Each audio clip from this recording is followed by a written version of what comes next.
Bienvenue dans cette leçon du cours d'économie du sol et de l'immobilier, consacrée à la transmission des perturbations entre les marchés. En fait, nous avons déjà vu ça dans le cas de deux marchés. Nous avons vu qu'une augmentation du prix foncier va déplacer l'équilibre sur le marché de la construction, puisque les entreprises de construction vont demander des prix de revient plus élevés, donc ça va se répercuter sur les prix de revient d'équilibre et à travers cela sur le marché immobilier. Mais il y aura aussi un effet de retour, puisque la demande sur le marché de la construction dépend des prix immobiliers, des prix auxquels les surfaces construites peuvent être vendues. Dans cette leçon, nous allons généraliser ces interactions entre les marchés en allant vraiment depuis le marché foncier jusque tout en aval, le marché de l'usage. Les quatre marchés sont représentés ici de façon très stylisée. Commençons par une restriction sur le marché foncier qui va se traduire par une diminution de l'offre pour le même prix, ou si on veut, donc un déplacement vers la gauche, ou si on veut, une augmentation du prix exigé par les propriétaires fonciers. La conséquence, c'est que le prix d'équilibre sur le marché foncier va augmenter. Et ça va se répercuter sur le marché de la construction, puisque les entreprises de construction qui achètent le terrain, qui rajoutent leurs prestations, eh bien, vont être obligées de demander un prix plus élevé, qui sera le prix de revient pour les maîtres d'ouvrage qui vont vendre les surfaces sur le marché immobilier. Donc on voit comment l'augmentation du prix du terrain se répercute une augmentation du prix de revient de la construction et une augmentation des prix immobiliers que payent les propriétaires bailleurs qui eux-mêmes vont relouer les surfaces sur le marché du logement, le marché locatif. Comme ils ont payé plus cher pour les bâtiments, eh bien, ils vont demander aussi des loyers plus élevés. Donc on aura aussi un déplacement de l'offre sur le marché du logement. À chacune de ces étapes, la transmission des hausses de prix est atténuée. Déjà dans le marché foncier, on voit bien que le prix du sol ne va pas augmenter autant que ne l'auraient voulu les propriétaires fonciers. Simplement parce que certains acheteurs vont renoncer à acheter avec un prix du terrain plus élevé. Donc c'est une hausse plus faible du prix du terrain qui est répercutée dans les exigences des entreprises totales sur le marché de la construction. En même temps, cette hausse, elles ne peuvent pas non plus l'imposer entièrement aux maîtres d'ouvrage parce que cela devient trop cher pour certains. Donc la hausse du prix de revient d'équilibre est aussi un petit peu atténuée par rapport à la hausse du prix du sol. Et finalement, cette hausse du prix de revient se répercute en hausse des prix immobiliers exigés par les maîtres d'ouvrage promoteurs, donc par l'offre sur le marché immobilier, mais avec une atténuation sur l'effet sur les prix immobiliers, puisque les propriétaires bailleurs ne vont pas non plus forcément accepter de payer plus cher, d'acheter la même quantité de logements à un prix plus élevé. Et finalement, sur le marché du logement, on retrouve ceci. Les propriétaires bailleurs souhaiteraient augmenter les loyers, mais ne peuvent pas les augmenter dans la proportion voulue parce que la demande répond à des loyers plus élevés en diminuant. Il reste néanmoins que le loyer d'équilibre augmente. Et si le loyer d'équilibre augmente, ça signifie que les propriétaires bailleurs, à leur tour, peuvent payer plus sur le marché immobilier. Et donc, il y aura finalement, si je pars de ma situation initiale, qui était une augmentation de l'offre, donc du prix exigé par les maîtres d'ouvrage sur ce marché immobilier, qui s'était traduite dans un premier temps par une augmentation du prix immobilier à ce niveau-là. Et puis maintenant, parce que la demande était dans un premier temps invariée, mais maintenant que les loyers augmentent, les propriétaires bailleurs peuvent aussi proposer un prix plus élevé ou accepter, si vous voulez, des prix plus élevés sur le marché immobilier. On se retrouve avec un équilibre, avec un prix immobilier un petit peu plus élevé. Et comme le prix immobilier est plus élevé, ça signifie aussi que les promoteurs sur le marché de la construction peuvent payer plus. Donc on a un déplacement de la demande sur le marché de la construction. Et finalement, comme les entreprises de construction ont pu répercuter la hausse du prix foncier sur les prix immobiliers, eh bien, ils peuvent aussi, ces entreprises de construction peuvent aussi payer plus sur le marché foncier. Et donc on a un déplacement aussi en retour de la demande sur le marché foncier.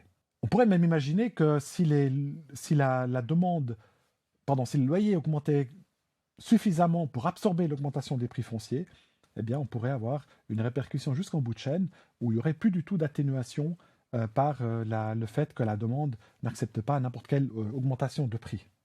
Donc en gros, ce que montre ce schéma, eh bien, c'est que le côté du marché qui aimerait faire augmenter les prix peut le faire d'autant plus facilement que l'autre côté du marché peut répercuter cette hausse de prix sur ses propres clients, sur ses propres acheteurs. Donc les propriétaires fonciers peuvent donc davantage augmenter les prix si les entreprises qui achètent les terrains peuvent à leur tour davantage répercuter, entièrement répercuter peut-être même cette augmentation de prix foncier sur les maîtres d'ouvrage qui eux-mêmes acceptent cette augmentation de prix de revient s'ils peuvent répercuter cela sur les acheteurs des immeubles achevés. Et les acheteurs des immeubles achevés, donc les propriétaires bailleurs, acceptent aussi cette augmentation de prix s'ils peuvent la répercuter en bout de chaîne sur les locataires.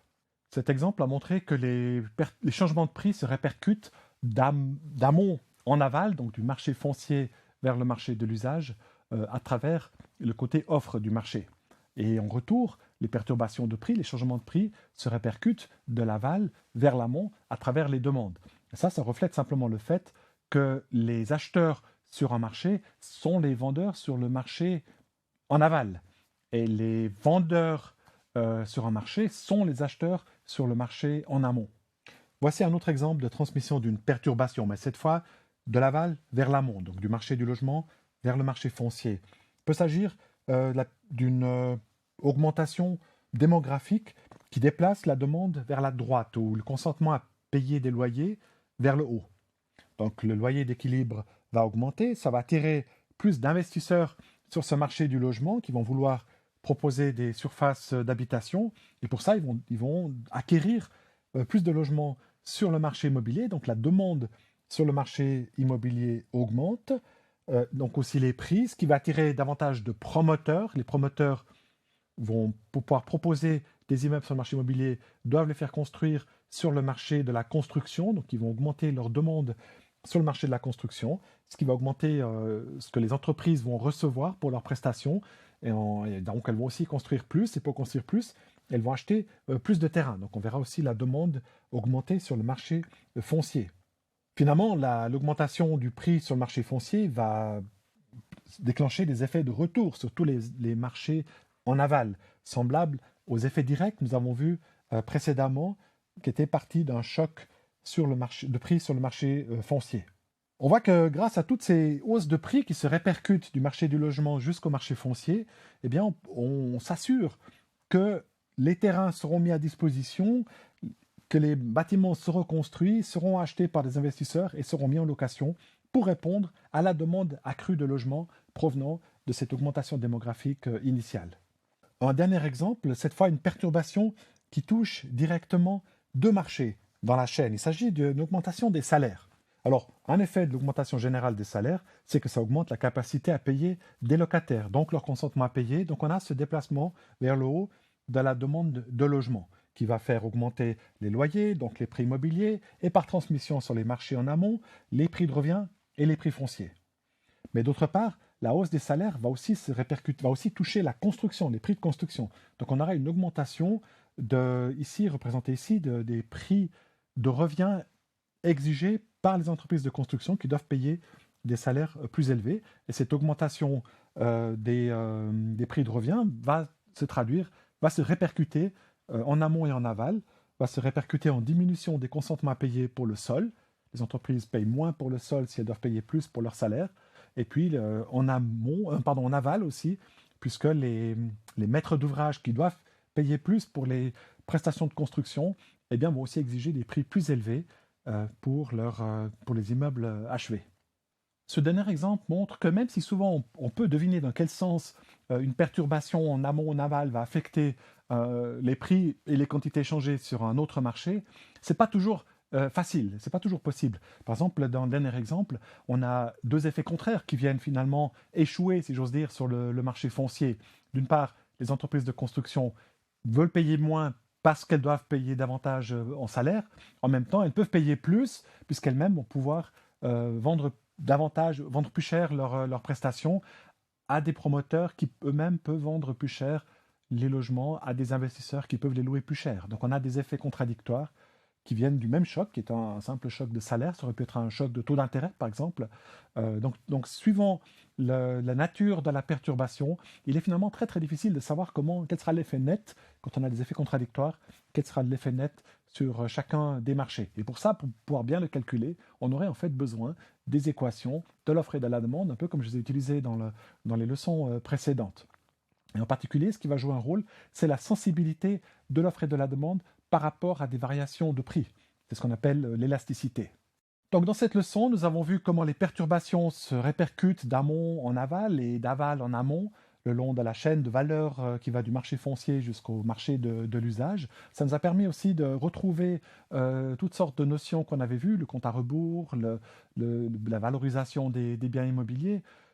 Ça nous a permis aussi d'aborder la réactivité des marchés qui est essentielle de façon à ce que le marché foncier aussi réagisse et mette davantage de terrain à disposition lorsqu'on a une augmentation tout en bout de chaîne, par exemple de la demande de logement, du besoin de logement. Voilà, avec ça j'ai terminé la leçon et le module. Dans le prochain module, nous allons aborder, enfin c'est mon collaborateur Michael Doyle qui va vous donner une introduction à des éléments d'urbanisme. Merci pour votre attention et plaisir de vous retrouver dans les prochaines leçons.